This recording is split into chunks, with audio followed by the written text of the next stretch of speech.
welcome back to my YouTube channel. Today I'm going to be making Sinigang. Right now I'm going to be picking some fresh fruit or vegetables or anything else that I will need in the Sinigang in our garden, which is me and my mom's garden. And let's get started. One of the first things we'll be needing for Sinigang is okra. Okra is one of my favorites.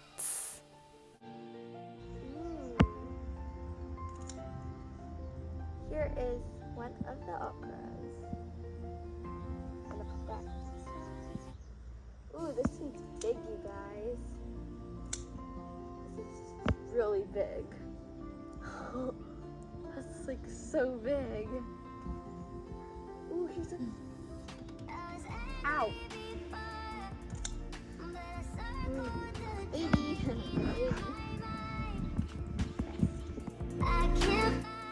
And we're also going to be needing some tomatoes. I already harvested some before, so there are still some inside. And I'm just going to harvest one. Look at all of these big tomatoes.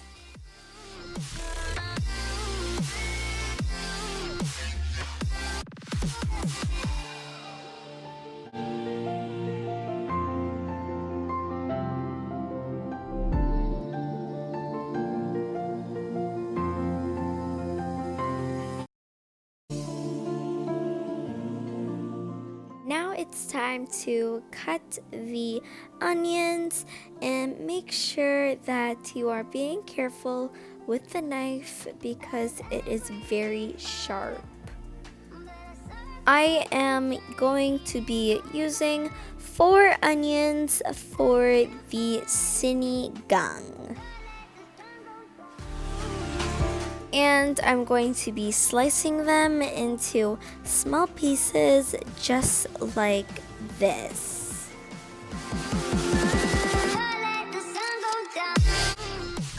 Once I am done cutting the onions, I'm going to transfer the onions onto a plate so there is more room for the other vegetables. After you're finished cutting the onions, start cutting the tomatoes. The tomatoes are super soft, so I just want to be gentle with them.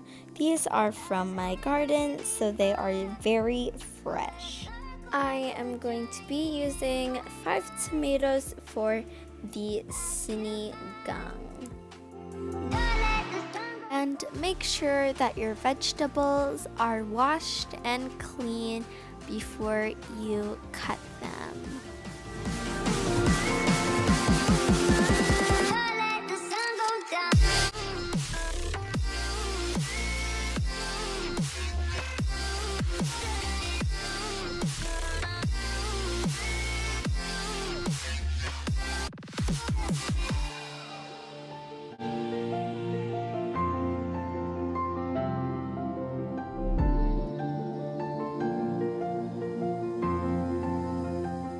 And once I'm done cutting the tomatoes, I am going to transfer them onto the same plate that I put my onions on. Then I'm going to get some turnip and start peeling it with a potato peeler. If you didn't know, turnip is one of my favorite parts in sinigang. It's so soft and very yummy. Then I'm going to cut the turnip into pieces like this. And when I'm done, I'm going to transfer the turnip on a plate.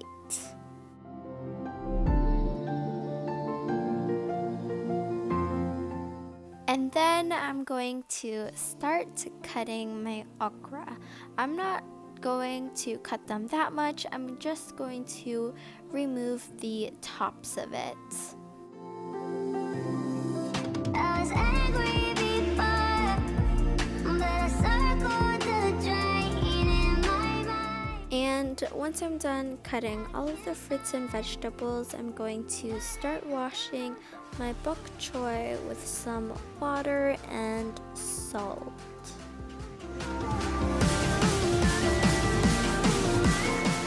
And now I'm just going to take some boiling water and I'm going to add some salt.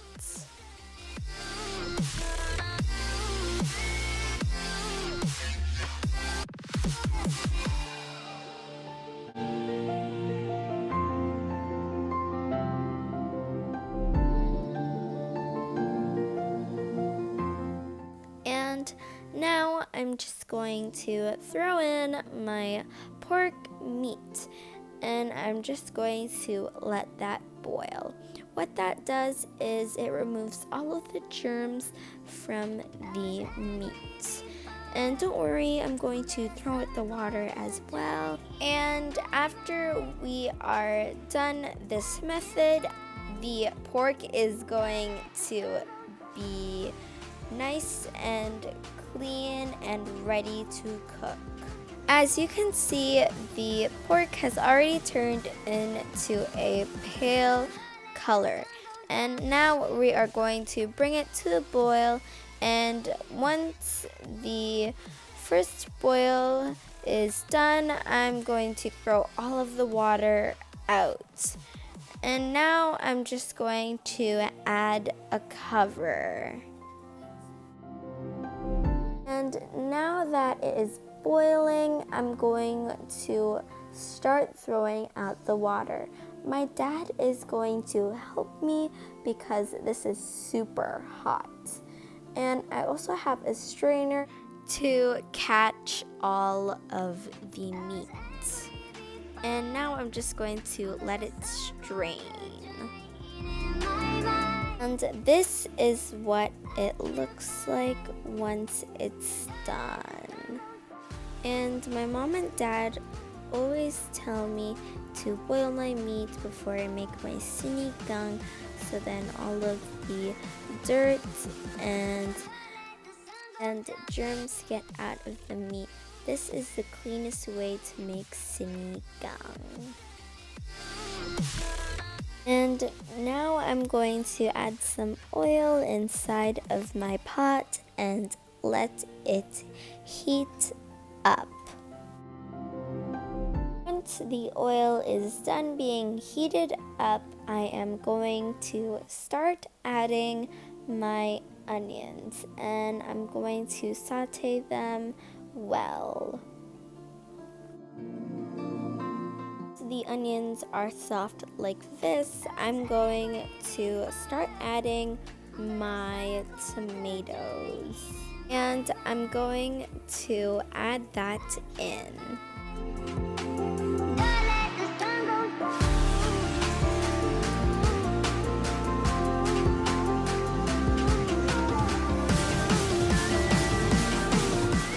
And now I'm going to add in 1.5 tablespoons of salt.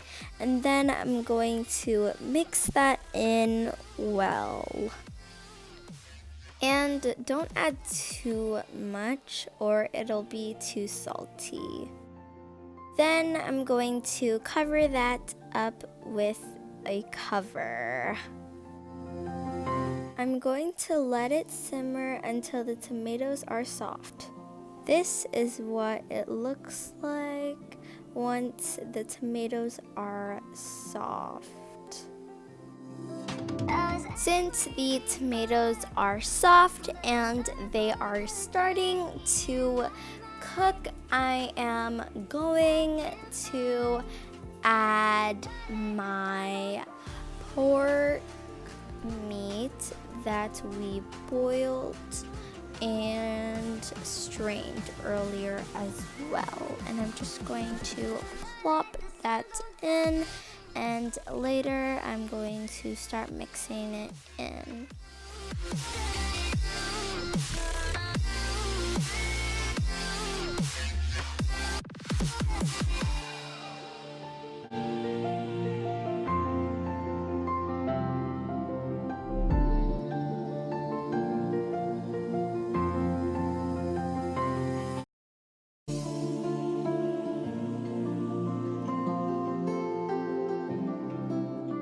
Now I'm going to add in my radish.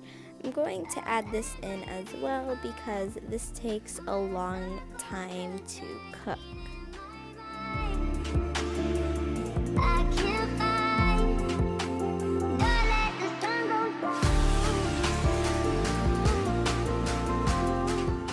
And once you're done adding it in, mix it all up. And now I'm going to add a cover. And now I'm going to check on my Sinigang. Ooh, it looks so good. Anyways, I'm just going to keep on mixing.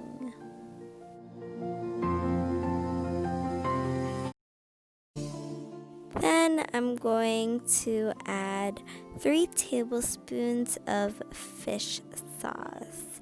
Then if we need to add more after, then it's okay to add more. I don't want to add too much because if it gets too salty, then it's going to be hard to take away the saltiness you have already added. Then I'm just going to add a cover. So I have been sauteing my meat for half an hour. I'm pretty sure that's how long we have been sauteing the meat.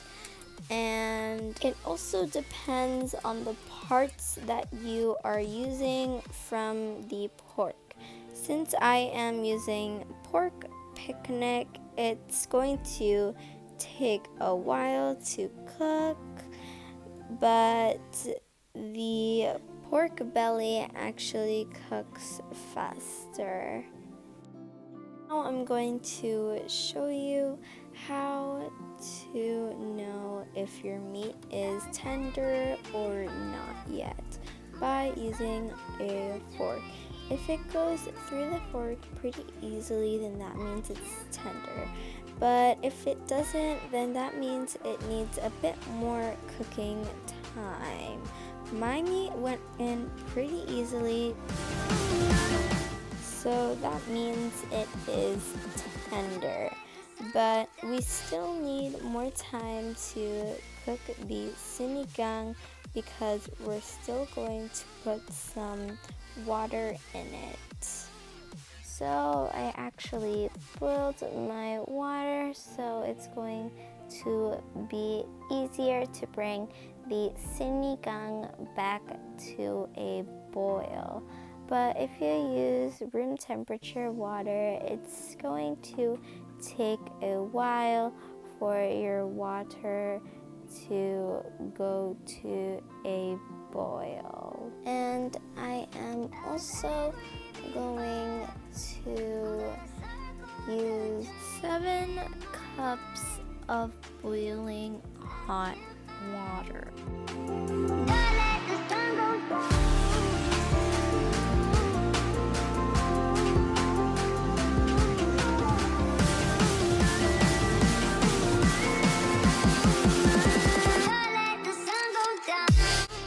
So you guys can see the sinigang is very colorful because we sauteed the onions and tomatoes with the pork and radish.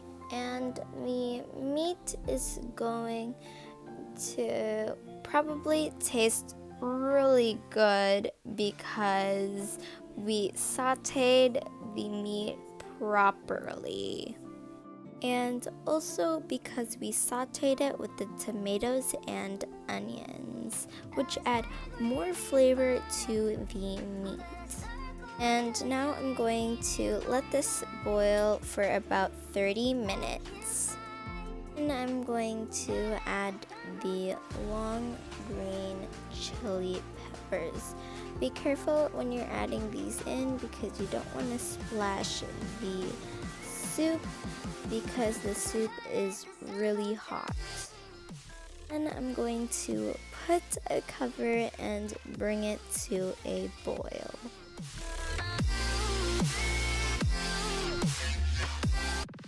And add your bok choy and your okra and stir it up, and this is what it will look like. I'm just going to try a little bit of the Sinigang's soup just to see if it is salty enough or if it needs a bit more salt.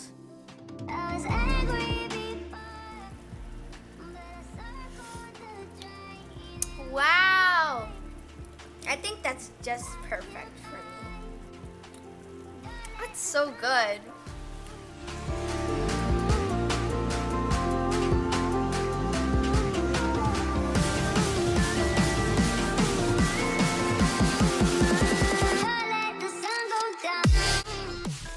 Now I'm going to add my tamarind.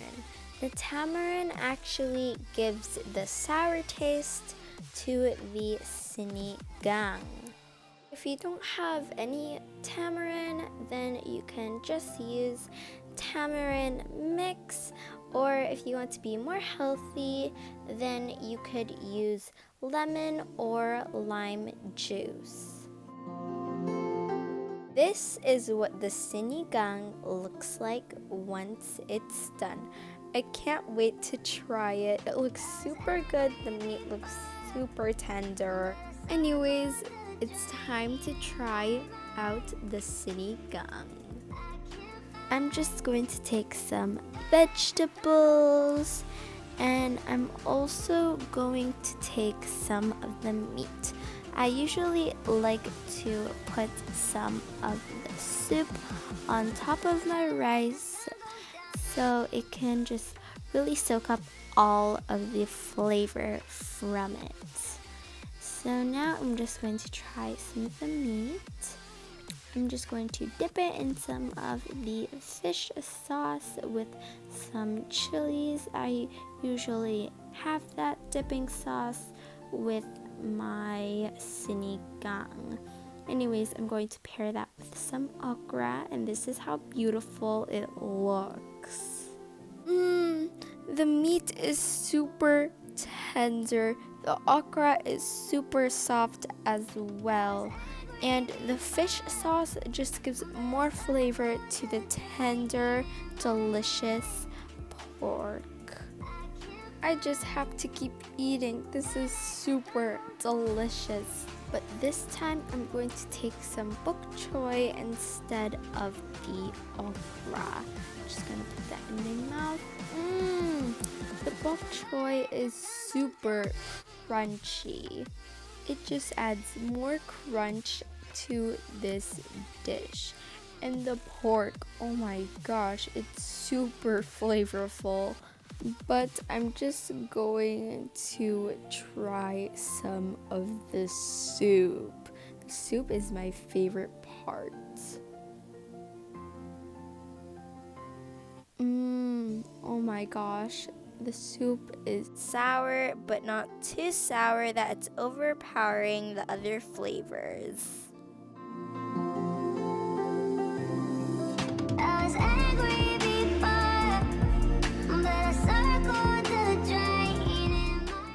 I'm just going to go ahead and take it with some of the rice.